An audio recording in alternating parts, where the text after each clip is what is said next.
Hey Shanti, thank you for the comment. Thank you for the question. The question is, I think the question is, do Goyard bags come with warranty?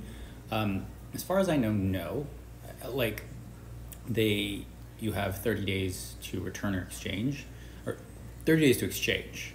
Once you buy it, it's bought. You can't return it. From the boutique, I think if it's distance sales or it's from Bergdorf, it's different. You can return, or but anyway, that's about returns.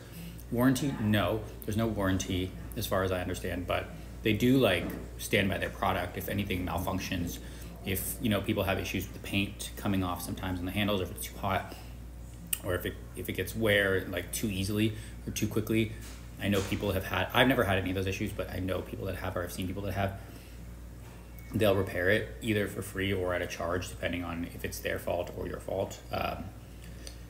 So like, I know people have gotten their handles replaced if they melted and it wasn't their fault, free of charge. If they need to pay for it, it's about like $225, I think, to replace the handles. If the corners tear, if the corners get holes from normal wear, your fault. If they for some reason get destroyed really easily from not your fault, then they'd cover it. But those corners, to put leather corners on for the St. Louis, $225 as well, I believe. Yeah, I hope that helps. There's also it doesn't come with any sort of authenticity either. There's a serial number on all the bags though. That's about it. Okay, thanks. Bye.